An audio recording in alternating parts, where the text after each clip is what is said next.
Let's start right off the bat tonight with doing some of the things that are talking about in our news. Let's talk about a new world order and the things that are coming together. Listen to this one. HBO turned the tragic murder of 3 young Israelis in 2014 that led in part to the IDF invasion of Gaza into a piece of anti-Israel propaganda. They're playing it right now.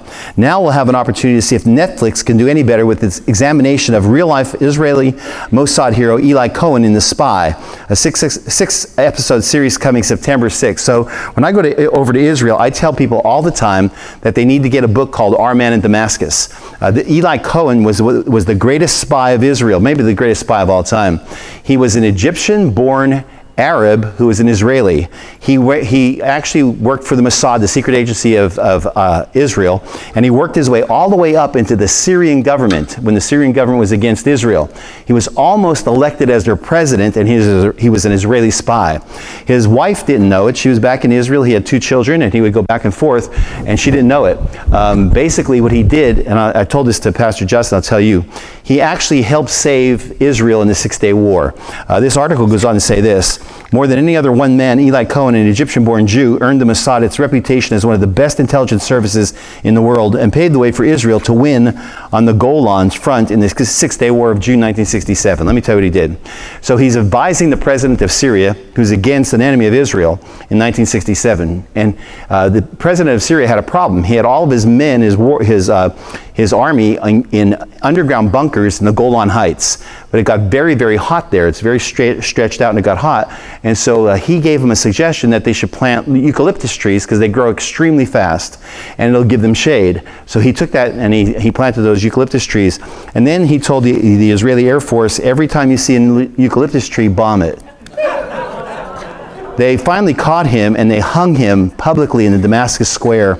And his wife actually found out about him being a spy as she watched TV and her husband being hanged. So I hope they do a good job on this. I hope it's not an anti-Israeli job. I hope they do a good job in Netflix because this man is a real-life hero and has given his life for his country. All right, let me give you, that's that one. As a matter of fact, that's what he looks like, Eli Cohen.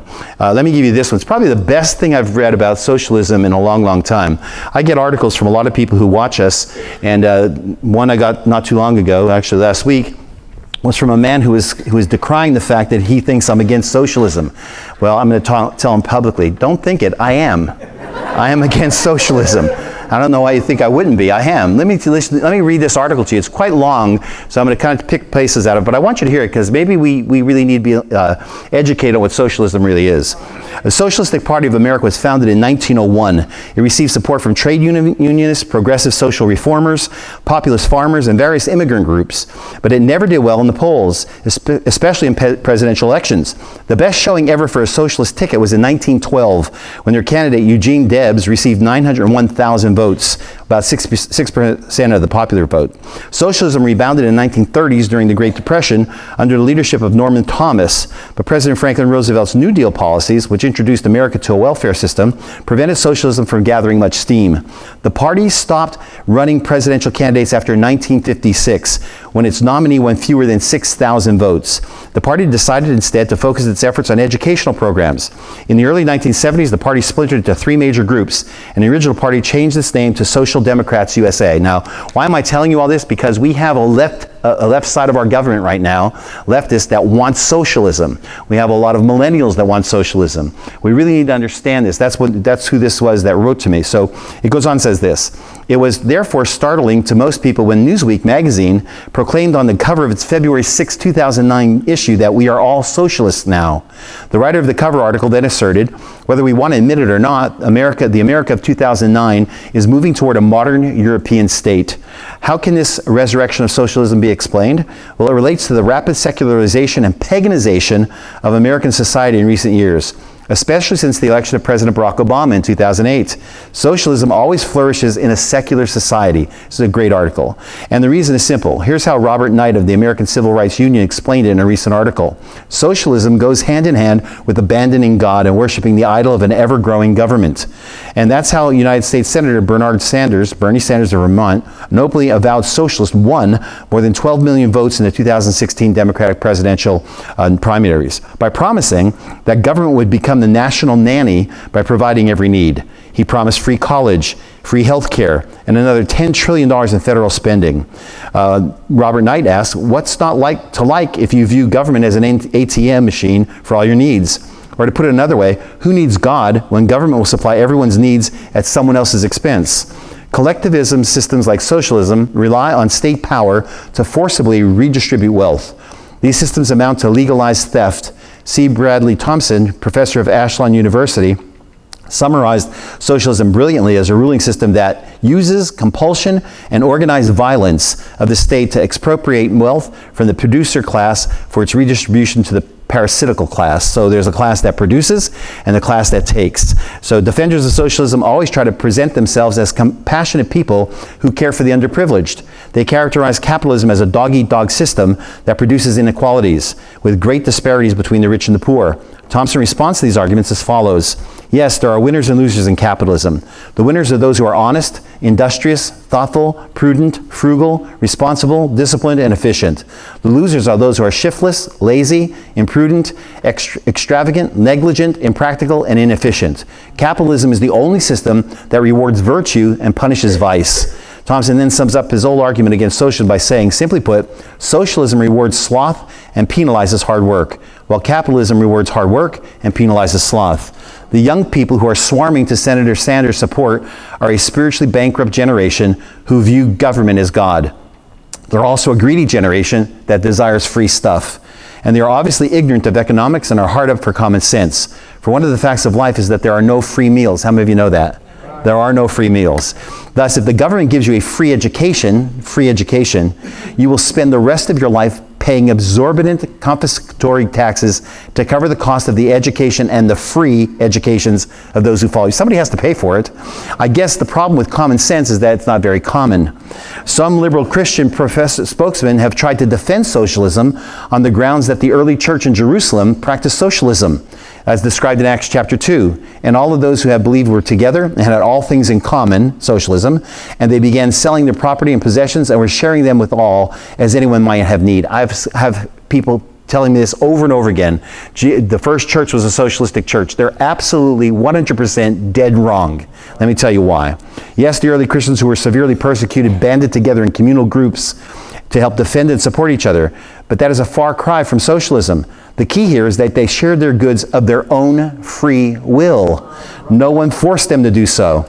In like manner, today, this article writer says, I give a lot of my income to many ministries, churches, and social welfare organizations that provide food, clothing, and even lodging to poor people. But I do so willingly as an expression of my love for Jesus. No one forces me to do so. Again, the socialists utilize the power of the state to force people to give to others through policies that result in a forced redistribution of income. Listen, if there is free education for everyone, free health care, someone has to pay for that. They're not going to ask you if you want to pay for it. It's going to come out of it's not going to be willingly. And that's theft, pure and simple. Their desire is to make people dependent on the state because such dependence, in turn, will provide the socialists with ever greater power over people's lives. Of course it will. If you keep giving out to people, those people are going to vote for you. So that's what it is. One interesting thing that in this regard is that I've noticed over the years is that when socialist politicians are forced to reveal their income tax returns, they never show any significant donations to help the poor. No, these compassionate liberals want to help the poor with your money and mine, not with theirs. Socialism is a form of feudalism. The lord is the state and the aristocracy which rises up around the state. The serfs are the same people who have always been serfs throughout history. Socialism doesn't save anyone from working for the company store. Government just becomes the company store. Winston Churchill always had a pithy way of presenting profound ideas in brief statements. Here's what he had to say about socialism as compared to capitalism. The inherent vice of capitalism is the unequal sharing of blessings. The inherent virtue of socialism is the equal sharing of misery. Socialism is immoral at its core because it requires an acceptance that the government owns you. That when the rubber hits the road, you're simply a number. And if you are more productive than most other people, you will be replaced as a cash cow to be milked for what some groups of socialists consider the common good. History attests to the fact that people are always willing to surrender their freedoms for the promise of security. That's exactly what socialism does. And the article ends up with a big capital beware. So when those are listening to me and you want to write to me about socialism and ask me if I'm defending it or if I don't like it, I don't like it because it's a demonic system that will tax the people who work hard. Somebody has to pay for socialism, and that's the hard workers. All right, I'm going to get off that one for a moment. That was my rant. I'm going to give you another one. Nepal, I've been telling you about cashless society, and basically we're seeing it over and over again. India has just biometrically numbered every one of its citizens. That's 1 billion people. So we're watching the world get to be a one-worldism. Now watch what's happening. Nepal moves closer to approving the biometric national ID card. And so Nepal has 25 million people. So they have a card now, and that card has all your information on it. Not only does it have your picture, it has your iris scan, it has your fingerprints, it has part of your DNA on the card. So when you take it around someplace, they know you. Now what's the problem with that? Well, the problem is everyone knows you. Anybody in the government knows you. And so we're watching it happen. You know, I've been talking about this for years and years. And you know, it seems like everybody, not you, but it seems like everybody in the world is asleep. Nobody's talking about it. We're going cashless. I'm telling you, it's going to go cashless, and you're going to be a number. And basically, that's exactly what the Antichrist wants, because as he pulls the world into oneness, and we're seeing it over and over again, a globalism, not only you're going to see religion merge, but you're going to see economies merge. And we've been seeing it over and over again, even in the Dow. Whenever we see something in America happens and gets a hiccup, you see it happen all around the world. We're interconnected already. That has never been that way. And so now when you number people and you have IDs for them that they can't go anywhere, your face is on a camera 25 to 30 times a day in Birmingham. And so now they have facial recognition that is also with algorithms. And basically we have a Chinese company selling us the products to be able to do that. Imagine, China has probably more information on us than we have on us. And so we're watching the world get to be a oneness, and no one's paying much attention to it anymore, but it's getting to a point of cashlessness and full identity, which brings me to the next one, which is a cashless, the push to kill cash. Next up is Australia. The supposed coordination of governments and tech companies to create a one-world cashless society, this is a secular article, by the way, is often viewed as little more than fodder for silly YouTube conspiracy videos. After all, cash is still king in daily life, even in extremely high-tech, innovative societies like Japan. Upon closer examination, though, current realities like Australia's proposed cash transaction ban for 2010, the continuing removal of higher denomination bills from several world economies, and the creation of centralized state cryptocurrencies by governments worldwide cannot be ignored. So what did Australia do? Well, they passed a bill last month that if you accept anything in cash over 10,000 Australian dollars, which is about 6,750 American dollars, you go to jail for up to 2 years, and you face a fine of 25,000 Australian dollars, almost 17,000 American dollars. So transactions equal to or in excess of this amount would need to be made using electronic payment systems or by check.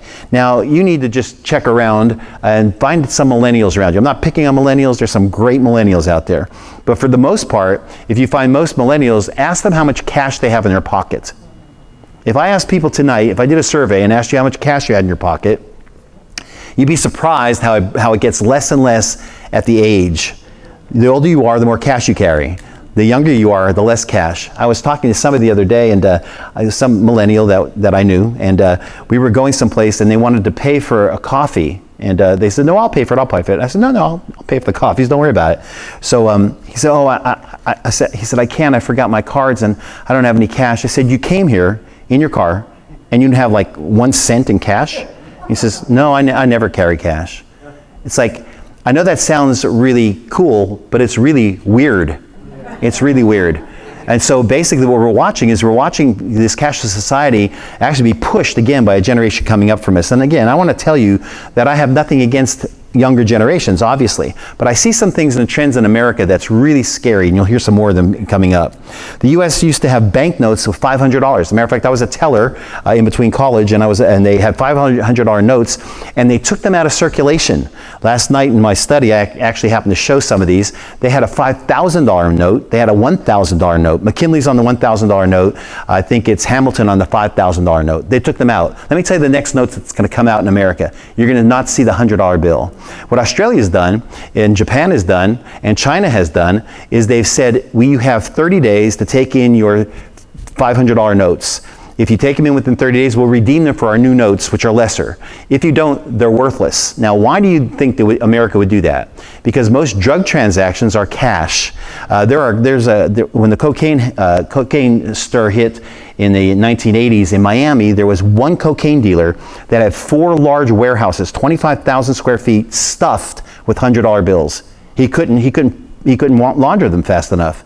So if they did that, obviously they'd wipe out those cartels instantly. But what would that do to you? That would make sure that all the money you have, every $100 bill you have, you'd be accountable for, or otherwise you'd lose it. And so you don't want the government being able to know everything you have. And this is going on YouTube, and they're probably going to audit me again, but that's okay, because I have nothing to hide. But that's what's happening. We're going cashless, and it's happening very quick. The New Zealand Reserve Bank Governor Adrian Orr agrees. He says banks soon will be charging you for cash deposits. And if you ever brought any coins or any denominational bills into the bank to be counted, like 51s, they're going to charge you to do that. That's what's going to happen. Cash is going to be penalized every place it's used. If you want to deposit cash in your bank account, you're going to be penalized. And so we're watching it. They're going to eventually squeeze it all out, and obviously it's going to get again closer to that spot when we see the Antichrist being able to control monies. And I'm not a conspiracy theorist. I'm not a Chicken Little that the sky's falling, but I'm seeing it happen, and it's happening right in front of our noses. Let me give you a little bit more and tell you what's happening with war. And boy, we are very close to a war all over the place. Pentagon conducts first test of previously banned missile. That is a Tomahawk missile. Tomahawk missiles were banned. There was a treaty made by Russia and the United States years ago, 30 years ago as a matter of fact, and they banned these types of missiles. The Tomahawk missile is able to go 8,000 to 10,000 miles, and it can hit a target this big. And if you put a nuclear tip on it, which we do have nuclear tips on Tomahawks, you can destroy cities. So we decided to have a ban with Russia. We found out that Russia was breaking the ban, so we broke ties with the ban. We said we're not going to do it anymore. We broke it, and so we started to launch these. We launched this one last week in California. It hit a target 6,000 miles away. The target was 1 foot square, and it hit 6,000 miles away. So Russia comes back and says this: it decries U.S. missile test and warns of destabilization. Top Russian diplomat has lamented the U.S.'s test of a type of missile that was banned to decades before both Washington and Moscow quit the treaty earlier this year. Deputy Foreign Minister Sergei Ryabkov, in comments to the state-owned RIA Novosti news agency on Tuesday, expressed concern that the United States is increasing the destabilizing potential of the issue. Actually, it's not us. They destabilized first. The reason we quit the ban is because we found out that they were testing rockets that were included in the ban. So we quit it. Why would you continue to say we're going to be okay and we're going to police ourselves, but you're not policing yourself? So we're watching ourselves get closer and closer to any type of war with Russia. And believe me, some type of war is coming. We have a hotspot. We have hotspots all over the planet. And again, nobody's telling us this because we have sanitized news. Let me give you another one. Israel and Iran are preparing for war. Now, last night I shared this article, and I had a couple that came up to me right before, and they didn't know that I go to Israel. They knew it later, and they're taking a trip to Israel next week. So I had to tell them this week. Here's what it says. Are we about to see World War III erupt in the Middle East? Over the past several days, Israel has attempted to prevent attacks by Iranian forces and their allies by striking targets in Syria, Gaza, Lebanon, and Iraq. As you will see, political leaders in both Lebanon and Iraq are now accusing Israel of a declaration of war. And Hezbollah is pledging to strike Israel back extremely hard. Of course, if a full-blown war erupts between Israel and one of her neighbors, it's likely to become a multi-front war almost immediately. But at the core, there is this conflict between Israel and Iran. The Iranians have repeatedly pledged to wipe the nation of Israel off the face of the map. And the coming final war is going to literally be a matter of life and death for those two nations. Add to that Muslims who are fundamental believe that an Armageddon is going to come and that their Mahdi is going to come back and settle the matter. They believe they have to have a war because it's in their prophecy. They believe that final great battle, that if they start it, their Messiah will come back. How crazy is that? So obviously, they're bent on starting a war. Just within the past days, though, the fighting has escalated dramatically as the Israelis have conducted operations in 4 different territories. Israeli forces openly claimed attacks over the weekend in Syria and the Palestinian administration Gaza Strip, and were blamed for 2 more operations in Lebanon and Iraq. Israeli Prime Minister Benjamin Netanyahu telling a Monday planning meeting that we will deepen our roots and strike at our enemies. The attacks in Syria, Lebanon, and Iraq specifically targeted Iranian forces and their allies, and the goal is to prevent imminent attacks against Israel. In Syria, Israeli warplanes killed 2 members of the Lebanese Hezbollah. Israel says the individuals were supporting an Iranian Islamic Revolutionary Guard Corps' plot to launch explosive-laden drones into Israel. In another operation in Lebanon, Israel targeted another Iranian allied group, the Popular Front for the Liberation of Palestine. Missiles are not flying directly back and forth between Israel and Iran yet, but at this point a state of war essentially exists, and many are deeply concerned about what is going to happen next. In particular, it looks like Hezbollah could launch a large-scale attack against Israel at any given moment, because their leadership is absolutely furious that the Israelis just hit their headquarters building in Beirut. Tensions between Israel and Hezbollah are now at their highest point since 2006 war. Lebanese President Michel Aoun met Monday with the UN Special Coordinator for Lebanon, Jab Kubis, calling Israel's moves of Beirut and Qusayr a declaration of war. It's an extremely serious situation. Israel is literally on the brink of war with Hezbollah, and many feel that such a war is inevitable. Meanwhile, a very powerful bloc in the Iraqi government has also accused Israel of a declaration of war. The Fatah coalition said on Monday that it holds the United States fully responsible for the alleged Israeli aggression, which we consider to be a declaration of war on Iraq and its people. We had not seen the Israeli military strike targets in Iraq until just recently, and this latest attack has absolutely enraged Shia militias. During the funeral procession for the commander that was killed in the attack, and by the way, Israel took him out, some of the Shia fighters were actually trampling on the American flag. There is no greater God but God, the mourners shouted as they marched behind a banner with the words "Death to America" and "Death to Israel." Some trampled on an American flag as they marched. So we're watching it. Here's another one that's pushing it on. This is another article. It says, World War III warning, a separate article. Trump's new warship increases the risk of global conflict. So we have just built autonomous warships. We've just built warships that are run by AI. We built submarines and we built ships. We're putting them into the Persian Gulf. Now, why does that bring us closer to war? Because they're unmanned. So obviously, Iran's not going to think twice of shooting down something that's unmanned. If they try to shoot something down that's unmanned, we're going to protect our assets. And so basically, what we're seeing is a huge buildup of aggression all around the world. How many of you know what Jesus said? There will be wars and rumors of wars. When? Right before he comes back. And so we're watching it happen. They also said that the love of many will wax cold. So let me tell you a little bit about moral decay. This is Generation Gap. This is a great article. A new survey shows completely different values between generations. The hub has changed. The hub used to be the parents. The hub in a family anymore is no longer the parents. It's the kids. They're the hub. They call the shots. You know, when I grew up, here he goes with some of his stories when I was a kid. When I grew up, you were not the center of attention in a family. A child was not the center of attention. Matter of fact, my father used to say to us, and my father loved this, he used to say, when we get close to the adults, he'd say, little cookie jars have big ears. You know what that meant? Get out of the room. If the phone rang, you dare not touch that phone. I mean, you knew your place. I'm not sure how they view children, but it was certainly not the way it is today. Today, we have it, the hub is changing. America's values are shifting at a pace that is unlikely anything we've ever seen before.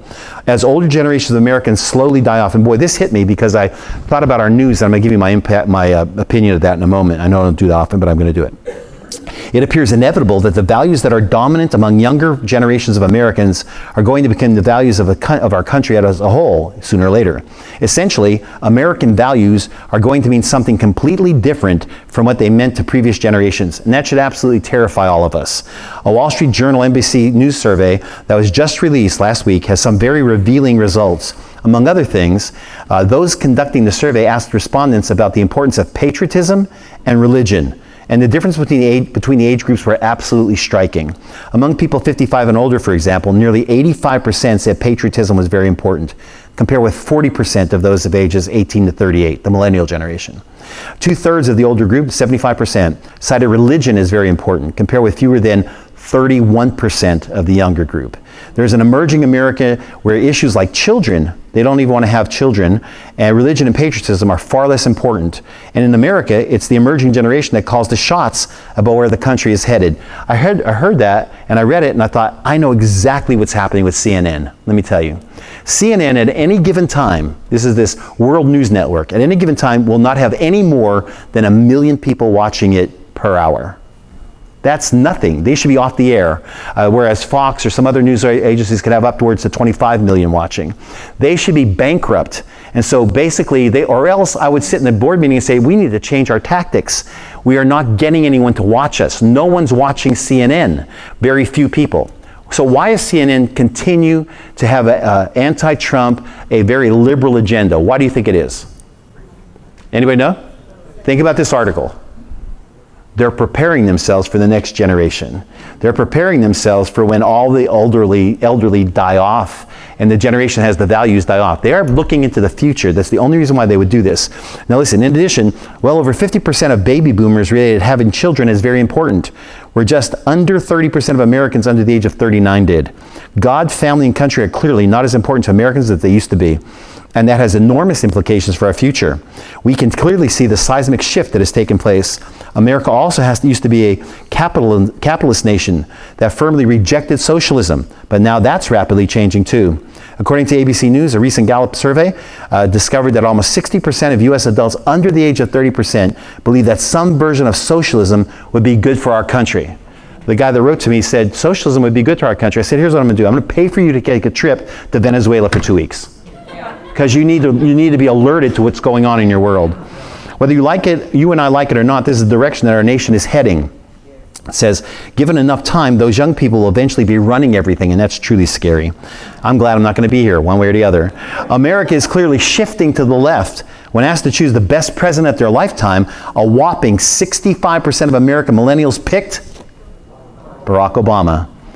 Of course, Barack Obama remains widely popular among young people, and so, this is scary, if Michelle Obama decides to run in 2020, she would have an overwhelming amount of support among younger voters. This generation gap is also huge when it comes to social issues. Today, young adults are overwhelmingly in favor of gay marriage, and at this point, we have almost evenly reached the tipping point with evangelical Christians. Overall, and this is scary, white evangelical Protestants continue to stand out for the opposition to same-sex marriage. 35% of white evangelical Protestants favor same-sex marriage. I got to ask, what are they teaching you in your church?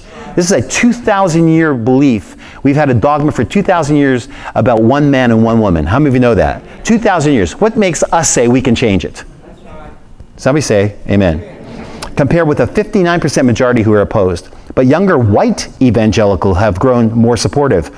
50% of white evangelical millennials and Generation Xers are age cohorts that are born after 1964 favor same-sex marriage. That's up from 28% in March of 2016. Why is that? Because your media is pumping it all over the place. If we're still having a culture war, one side is definitely winning by a landslide. The primary reason why all this is happening is quite obvious. For most of our history, the United States has been overwhelmingly a Christian nation. But in recent decades, that's begun to change dramatically.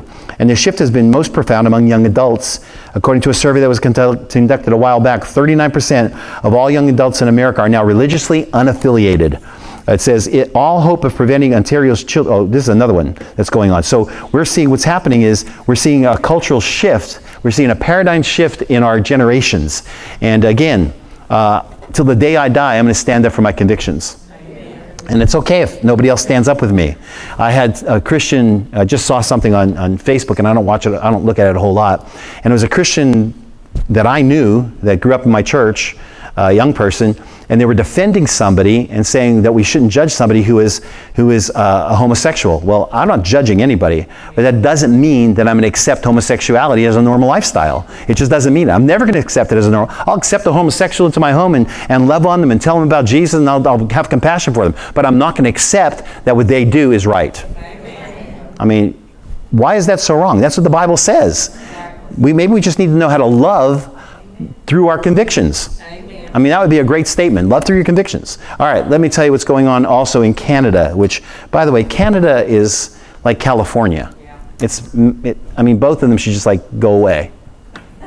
They're together. They can go together. It's okay. All hope of preventing Ontario's children from becoming indoctrinated into dangerous new gender ideologies wreaking havoc across the Western world is now lost. The impact of this will both be awful and long-lasting. This is a social experiment on children with devastating permanent effects on them. The numbers of Canadian children identifying as transgender are soaring at an alarming rate. Now, there's one line in here that you really need to hear. It's pretty powerful. And Canada's institutions seem to be falling into line with the trans activist agenda, making it mandatory for all Canadians to believe, or at least act like they believe, that gender is fluid, it can change. That's why a Canadian judge recently stated that a father attempting to dissuade his child from physically transitioning constituted family violence. And they put him in jail. The Pied Pipers of the trans movement aren't even close to done yet. For example, consider this story from the CBC. A clinic for transgender people in Kingston, Ontario is expanding in the hopes of serving more patients. Dr. Ashley Waddington, a gynecologist, started the clinic in July of 2017 after noticing an increasing number of patients seeking menstrual suppression therapy. What began as a one-day-a-week clinic soon expanded and will grow again later this fall. Waddington said she was surprised by the demand. The referrals just started to pour in, she said. It was much more demand than I ever expected there to be. Waddington also said expanded the clinic when the wait list reached 150 patients. At one point, it was over a year they were waiting, and we just couldn't get them in fast enough. The clinic offers hormone treatments and care before and after gender-affirming surgeries, as well as mental health support to patients and their families. You'd think that the Waddington and their other trans allies would be a bit more inquisitive about the fact that many physicians spend decades never encountering children who felt, listen to this one line. You would think that Waddington and other trans allies would be a bit more inquisitive about the fact that many physicians spent decades never encountering children who felt that they were born into the wrong body. Never. But now suddenly there's hundreds of them and the wait lists are filling up. Gender dysphoria has long been recognized as a real but very, very rare condition. So why does it seem to be spreading so swiftly? The answer, of course, is cultural, but you won't hear anybody admitting that. Transgender children are not being born this way. They're being recruited. And the language being used to justify this is evolving nearly as fast, which is why sex change surgeries are now being referred to as gender-affirming surgeries. The new phase, of course, implies the little girl or little boy being treated was actually the opposite sex all along. And that fortunately, there are now doctors willing to slice and snip the inconvenient genital parts and breasts and other unwanted body parts in order to help them look the way that they apparently feel, as if children actually achieve a level of self-awareness. If the children realize, as adults, and here's where the backlash comes, that this was all an awful mistake, their experiences, these unfortunate souls are actually referred to as detransitioners, will be dutifully ignored by the media and demonized by the trans activists. What we are watching is nothing short of a radical realignment of society's institutions behind a dangerous ideology using children as guinea pigs to launch the latest and last great battle in the culture war for total bodily autonomy, the unharnessing of the self from biological reality. We may wish to ignore it, but these activists will unfortunately not be ignoring us. So let me tell you something that I just heard yesterday. I was talking to a pastor friend of mine, and he said, Pastor Mark, let me tell you what happened to me. I went down to the hospital. I got a call from a family. They asked me to go down and see their daughter. Their daughter was there in the hospital, and she was in the waiting room. So I said, I came here to see you. And she said, well, it's not me. She says, he understood that she was having a mastectomy. And she said, it's not me having the mastectomy. I'm glad you're here to pray for us. It's my wife having the mastectomy. The woman said, it's my wife having the mastectomy. And so he said, I didn't know what to do. He said, they wanted me to go pray for this person who was having a mastectomy because they were changing sexes. And he said, what would you do? And I said, well, I would go in and I'd pray for them. I'd pray for them, and I'd let them know that after you got done praying for them, I'd take the one away that was not doing it. I'd take the one away and say, here's the deal. I will pray for you because I love you, but understand that this may have bad ramifications for both of you. He said, you would do that? I said, absolutely. Because basically, this is somebody who's been convinced of a bad bill of sale. And trust me, they have. Let me give you another one as we go on with it. I hate reporting it, but I'm going to do it. 4 states require schools teach LGBT history. Q. Let me throw Q in there. I don't want to forget Q. Because they'll fine me or stick me in jail or something. Starting in 2020-21 school year, LGBTQ history will be part of the curriculum in Illinois, in California, it's already there, New Jersey's already there, and Colorado's already there. So let me speak to everybody that's Christian in Illinois, in California, in New Jersey, and in Colorado. Why do you still have your kids in public school? Take your kids out of public school. I know it may be a hardship for you, but get together with some other Christians. Start a school. Get them out of public school. They're teaching them and indoctrinating them into LGBTQ history. Come on. Do you need me to tell you that? I don't think so. All right, let me give you another one. Moral decay. ISIS utilized, this is more extreme murderous acts. ISIS utilized modern media technology to widely publicize videos and images of mass beheadings. Today we have mass shootings in the U.S., bombings in peaceful public places in the Middle East, and multiple shootings and stabbings of random civilians in Europe. And now violent Mexican cartels have escalated their terror to a new level, hanging the dead bodies of the victims in public locations. Historically, Mexico's cartels have fought over territory and drugs. Recently, they have expanded their violence into different areas of the Mexican economy. You can get me to take a trip to Mexico. The cartels confirmed that this week's slaughter was clearly intended to intimidate rival criminal groups, the families of their members, as well as Mexican authorities. Mexico's new president has vowed to fight and beat these drug cartels, but so far to no avail. In the first 6 months, listen to this, of 2019, there were well over 17,000 murders in Mexico, rivaling last year's record-setting numbers. The Apostle Paul wrote in Romans chapter 1 about the state of societies that choose to reject him and seek after unrighteousness, reject God. Verse 26 notes that God gives these people over to vile passions. Ultimately, these individuals become unloving, as the King James Version translates the word lacking natural affection. The apostle also warned that in the last days, perilous times will come as societies become filled with self-centered, unloving, and brutal people. Sadly, as we look around the globe today, we see an increasing number of people who clearly demonstrate their lack of natural affection toward each other and other human beings. Thankfully, Jesus promised to return in future to restore not only peace among us, but also love towards one another, a trait clearly lacking in our decadent and decaying societies. Speaking of our society and the one-worldism, the Pope's at it again. Pope Francis hit it again. He's moving the world closer to a one-world religion. Last week, the Vatican announced that a multi-faith higher committee had been established in the United Arab Emirates to implement the document on human fraternity and world peace and living together. What this is, it's a signed thing that he has signed with Muslims that says, we don't care what your God is, we're both going to the same place, we both believe in the same God.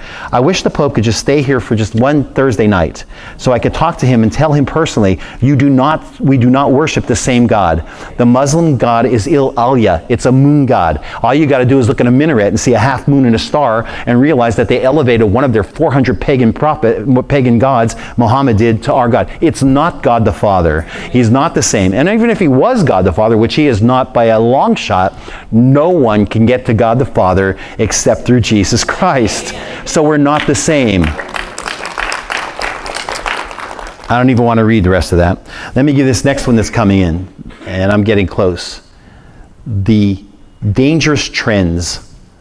Churches promoting self-happiness over God's holiness. Listen, holiness, not happiness, is the chief end of man. Our American gospel does not work in Calcutta.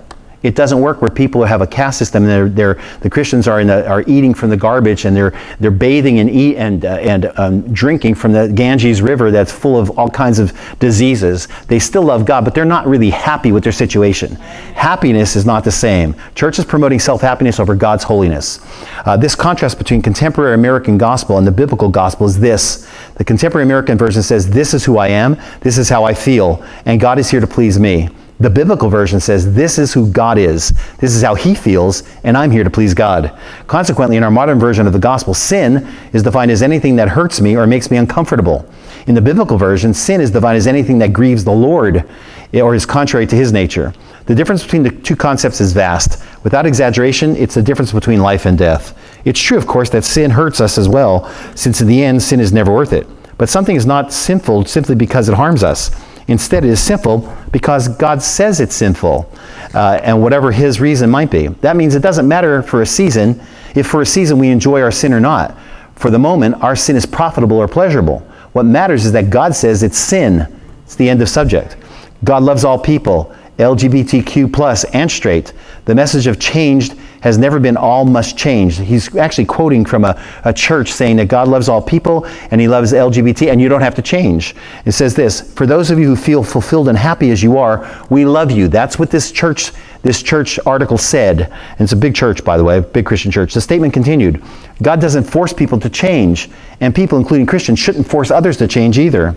But it's imperative that we also explain this. God is not pleased with all lifestyles and behaviors and identities. We will all give account to him one day. Jesus died to forgive us of our sins and to grant us transformation and new life. While God does not simply call us to change, whoever we are and however we live, he does call us to repent. And you can be assured that repentance means Change. That's why these sentences are both dangerous and misleading. Like, we share these stories specifically for Christians who are unfulfilled in identifying as LGBTQ. For those of you who feel fulfilled and happy as you are, we love you. That's actually saying to them, be whoever you want to be, we're going to love you. Of course you can love them. That doesn't mean they're right. It doesn't mean you got to say that you continue to be whatever you want to be. Does this mean if you're happy being a gay Christian, God's happy with that? If you're fulfilled in your same-sex relationship, is the Lord okay with that? That you can be active LGBTQ plus Christian? Absolutely and categorically not.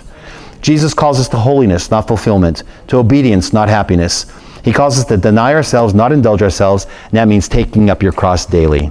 I'm going to give you this last one, but I'm only going to tell it to you. I'm not going to read it to you. In America, there's been, and this should be no surprise, a decline in respect for clergy. Clergy are looked down upon in America. They used to be the first person you went to when you had a problem.